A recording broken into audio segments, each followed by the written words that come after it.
Morning, it's Jenny Leather from Soul Insights. Our theme of these teachings, it's all about you and what you do. I've got Gary here today and he can step in every now and again and ask some questions, helping the viewers to get the clarity that they might need. So last week we were talking about our energy system and our energy chakras that hold an amazing wisdom.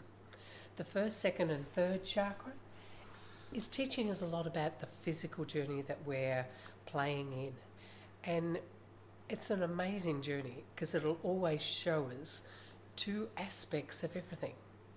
So that's how sometimes, in our upbringing, we get to think a certain way is the right way. Whereas in truth, it's just showing us an option. And somebody else who's had other different life experiences will see the absolute opposite to that and truly believe that they're right. So this is about now learning what's right for me may not be right for another person.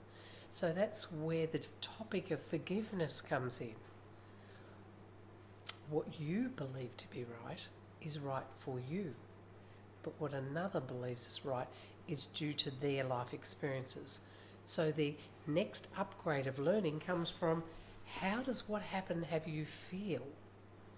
And in that feeling is the amazing gift from the soul level, showing you what you need to let go of so that you truly can create the life that you've been internally asking for.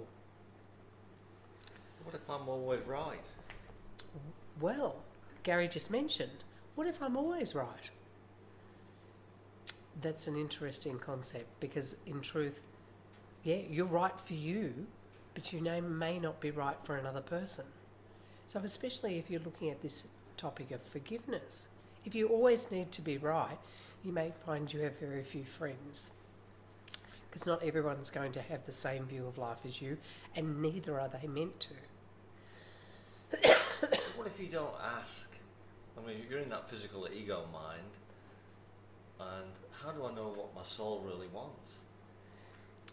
Usually in life, we're looking at either what we don't want or what we really wish we had. And that's like sending out impulses into the universe to say, well, this is what I really want. And then the soul saying, okay, I hear you, that's great. We're ready to give it to you. But maybe you need to behave or respond differently so that you can become the person who actually has that outcome. So then, say for instance, you're quite judgmental and you're wanting to always be right, then that may not be serving you to become the person that you will need to be to have the outcome you desire. Let's have a look at a situation. You want to be in a happy marriage, but that takes two people. And if you have this underlying talk going that I'm always right or I always need to be right, and this goes this little bit deeper. If I have a belief that at some level I'm not really worthy, then life keeps showing us situations where we're not right. Yet you need to be right. So you need to make the other person wrong who showed you you're not right. So it's around and round and round we go. So I'm the bully in a way. Well, yeah, sometimes you're the bully to yourself. Because you want to be right, but if you have a belief underneath that says, well, I'm not really worthy, I'm not really good enough, then you keep creating situations that will show you you're not good enough. And the problem is, in a relationship, your partner may be the person who's showing you the actions that are having you believe you're not good enough. So therefore it has to be their fault. It all starts with you. It all starts with you owning how you feel about a certain situation and what's these little underlying agendas. Do you always have to be in control? Do you need to be loved, but at this moment you don't know how to love yourself? So when I work with clients, this is sometimes where we need to start. We need to start with you. How do we support you to remember your own magnificence? How do we remind you what your gifts and talents and attributes are? Because when you start to shift that, you're able to see other people in different lights, and you're able to take the steps of forgiveness. For me, forgiveness is not just an overnight wonder. It takes commitment and dedication to supporting what happened back then and how did it have you feel, and how do we heal maybe the little girl or the young boy that actually was hurt at a young age. How do we support them in the now to feel safe and secure and to move forward with ease?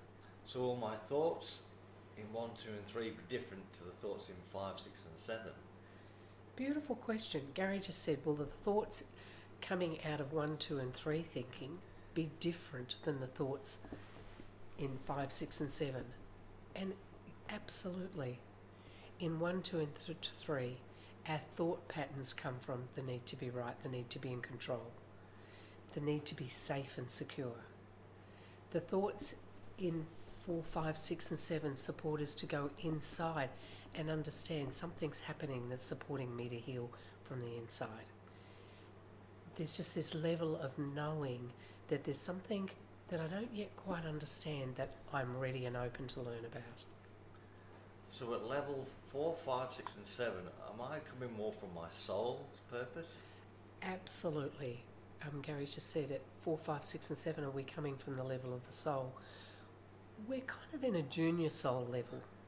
We're starting to awaken. We're starting to know that there's something we don't know. As we move up to 5, we're starting to understand our truth. At 6, we're having a different view of life. We're starting to see things differently. We're seeing that life isn't so personal, but the way we feel offers a gift of personal healing. And in 7, we're really starting to understand that we're all connected, that we're all one, and we're all serving each other to grow, to heal, and to remember who we are. Hope this has been helpful. Jenny Leather from Soul Insights, and I'll see you soon. It's all about you and what you do.